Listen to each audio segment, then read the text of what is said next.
আসসালামু আলাইকুম, স্বাগতম জানাচ্ছি নতুন সংবাদে। আমি মোহাম্মদ কিবরিয়া। এই মুহূর্তে জানিয়ে দিব আমাদের হাতে থাকা সর্বশেষ আপডেট। শুরুতেই থাকছে আজকের প্রধান সংবাদ শিরোনাম, পরে বিস্তারিত। ওসমান হাদির হত্যাকারী ভারতে গ্রেফতার, ফেঁসে ফেল মির্জা আব্বাস। হাদি হত্যার বিচার দাবিতে আজ দেশব্যাপী বিক্ষোভ। নির্বাচনে আওয়ামী লীগের অংশগ্রহণ, সরকারের অবস্থান স্পষ্ট করলেন প্রেস সচিব। এতক্ষণ শুনছিলেন সংবাদ শিরোনাম, এবার বিস্তারিত। ওসমান হাদি নামক ব্যক্তির হত্যাকাণ্ডের তদন্তে এক নাটকীয় এবং চাঞ্চল্যকর অগ্রগতি সাধিত হয়েছে। আইন প্রয়োগকারী সংস্থা সূত্রে জানা গেছে, এই ঘটনায় সরাসরি জড়িত বলে সন্দেহভাজন মূল অভিযুক্তকে পার্শ্ববর্তী দেশ ভারত থেকে গ্রেফতার করা হয়েছে। এই গ্রেফতারের পর মামলার তদন্ত এক নতুন দিকে মোড় নিয়েছে এবং এর সাথে একজন জ্যেষ্ঠ রাজনৈতিক ব্যক্তিত্ব মির্জা আব্বাসের সম্ভাব্য সংশ্লিষ্টতা নিয়ে নতুন করে গুঞ্জন ও আলোচনা শুরু হয়েছে। গোয়েন্দা সূত্র থেকে জানা যায়, ঘটনার পর থেকেই মূল অভিযুক্ত পলাতক ছিলেন এবং তাকে ধরার জন্য দেশের ভিতরে এবং বাইরে গোয়েন্দা জাল বিস্তার করা হয়েছিল। প্রযুক্তিগত তথ্য এবং দুই দেশের আইন প্রয়োগকারী সংস্থার মধ্যে সহযোগিতার ভিত্তিতে অভিযুক্তের অবস্থান ভারতে নিশ্চিত করা হয় এবং একটি সফল অভিযানের মাধ্যমে তাকে আটক করা হয়। এই গ্রেফতারকে তদন্তের একটি বিশাল সাফল্য হিসেবে দেখা হচ্ছে, যা এই হত্যাকাণ্ডের রহস্য পুরোপুরি উদ্ঘাটনে সহায়ক হবে বলে আশা করা হচ্ছে। আটককৃতকে দেশে ফিরিয়ে আনার জন্য ইতিমধ্যেই কূটনৈতিক এবং আইনি প্রক্রিয়া শুরু হয়েছে এবং আশা করা যাচ্ছে খুব শীঘ্রই তাকে বাংলাদেশে নিয়ে আসা সম্ভব হবে। এই গ্রেফতারের পর এখন তদন্তকারী কর্মকর্তারা তাকে নিবিড় জিজ্ঞাসাবাদের মাধ্যমে হত্যাকাণ্ডের মূল উদ্দেশ্য, এর পেছনের পরিকল্পনাকারী এবং এর সাথে আর কারা জড়িত আছে সেই তথ্য উদ্ঘাটনের জন্য অধীর আগ্রহে অপেক্ষা করছেন। এদিকে এই ঘটনায় মির্জা আব্বাসের নাম উঠে আসায় রাজনৈতিক অঙ্গনে তীব্র প্রতিক্রিয়া সৃষ্টি হয়েছে। তার দলের পক্ষ থেকে এই অভিযোগকে সম্পূর্ণ ভিত্তিহীন, বানোয়াট এবং রাজনৈতিক উদ্দেশ্যপ্রণোদিত বলে আখ্যায়িত করা হয়েছে। তারা একটি নিরপেক্ষ এবং স্বচ্ছ তদন্তের দাবি জানিয়েছেন, যাতে প্রকৃত সত্য বেরিয়ে আসে এবং কোনো নিরপরাধ ব্যক্তিকে হয়রানি না করা হয়। আইন বিশেষজ্ঞরা বলছেন, কোনো মামলায় একজন অভিযুক্ত গ্রেফতার হওয়ার পর তার দেওয়া তথ্যের ভিত্তিতে অন্য কারো নাম উঠে আসতেই পারে, কিন্তু শুধুমাত্র তথ্যের ভিত্তিতে কাউকে দোষী সাব্যস্ত করা যায় না। এর জন্য প্রয়োজন উপযুক্ত প্রমাণ এবং সাক্ষ্য। তাই এই মুহূর্তে সকলেরই উচিত তদন্ত প্রক্রিয়াকে তার নিজস্ব গতিতে চলতে দেওয়া এবং বিচার ব্যবস্থার ওপর আস্থা রাখা। এই ঘটনাটি আবারও প্রমাণ করল যে অপরাধী যত শক্তিশালী বা চতুরই হোক না কেন, আইনের হাত থেকে পালানো সম্ভব নয়। আপনাদের কি মনে হয়, এই ধরনের হাই প্রোফাইল মামলার তদন্ত কতটা স্বচ্ছ হওয়া উচিত? আপনাদের মূল্যবান মতামত আমাদের কমেন্ট সেকশনে জানাতে পারেন। ওসমান হাদি হত্যাকাণ্ডের বিচারের দাবিতে আজ সারা দেশে একযোগে বিক্ষোভ কর্মসূচির ডাক দেওয়া হয়েছে। বিভিন্ন নাগরিক সংগঠন, ছাত্র প্ল্যাটফর্ম এবং সাধারণ মানুষ এই কর্মসূচিতে অংশ নিয়ে তাদের ক্ষোভ এবং ন্যায় বিচারের দাবি তুলে ধরছেন। রাজধানী ঢাকাসহ দেশের বিভিন্ন বিভাগীয় এবং জেলা শহরগুলোতে সকাল থেকেই প্রতিবাদ মিছিল, মানববন্ধন এবং সমাবেশ অনুষ্ঠিত হচ্ছে। অংশগ্রহণকারীরা অবিলম্বে এই হত্যাকাণ্ডের সাথে জড়িত সকল অপরাধীকে গ্রেফতার করে দৃষ্টান্তমূলক শাস্তির আওতায় আনার দাবি জানাচ্ছেন।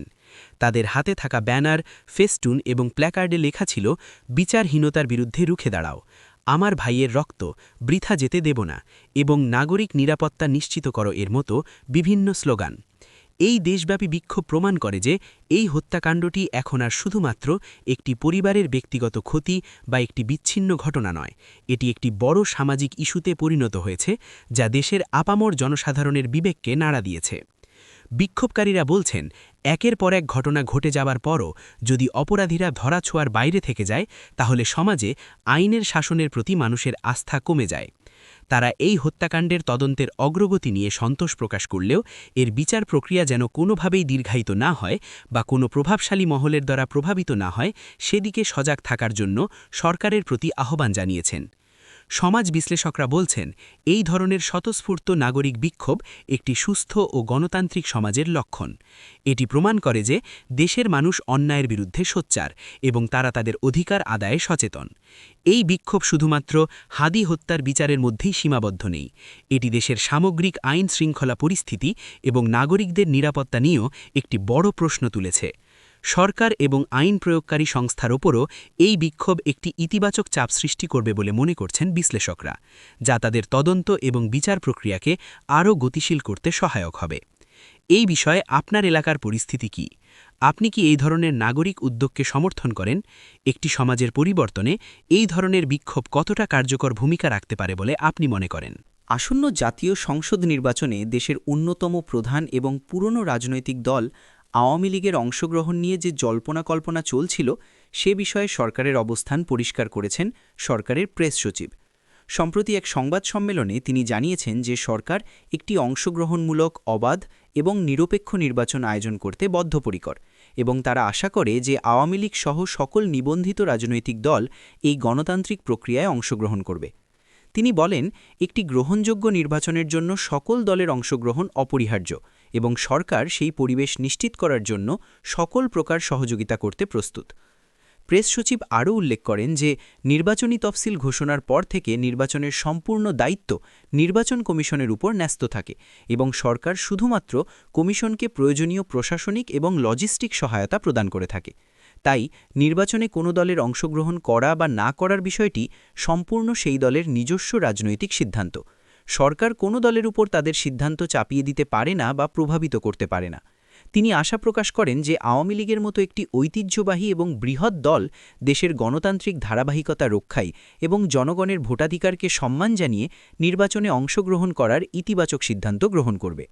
এই বক্তব্যটি এমন এক সময় এলো যখন আওয়ামী লীগের পক্ষ থেকে নির্বাচনে অংশগ্রহণের বিষয়ে কিছু শর্ত বা দাবির কথা বলা হচ্ছিল। সরকারের এই সুস্পষ্ট অবস্থান রাজনৈতিক অঙ্গনে একটি নতুন আলোচনার জন্ম দিয়েছে। বিশ্লেষকরা বলছেন, এই বক্তব্যের মাধ্যমে সরকার মূলত বলটি আওয়ামী লীগের কোর্টে ঠেলে দিয়েছে এবং এটি একটি কৌশলগত পদক্ষেপ। এখন আওয়ামী লীগকে তাদের দলীয় ফোরামে আলোচনা করে নির্বাচনে অংশগ্রহণের বিষয়ে চূড়ান্ত সিদ্ধান্ত নিতে হবে। তাদের এই সিদ্ধান্তের উপরই নির্ভর করছে আগামী নির্বাচনের সার্বিক চিত্র এবং এর গ্রহণযোগ্যতা। সাধারণ মানুষও চায় একটি প্রতিদ্বন্দ্বিতামূলক এবং উৎসবমুখর পরিবেশে নির্বাচন অনুষ্ঠিত হোক, যেখানে তারা তাদের পছন্দের প্রার্থীকে ভোট দিয়ে নির্বাচিত করতে পারবে। আর এর জন্য বড় দলগুলোর অংশগ্রহণ অত্যন্ত জরুরি। আপনারা কি মনে করেন, একটি অংশগ্রহণমূলক নির্বাচনের জন্য সরকার এবং রাজনৈতিক দলগুলোর আর কি করণীয় আছে? আপনাদের মূল্যবান মতামত আমাদের জানাতে পারেন।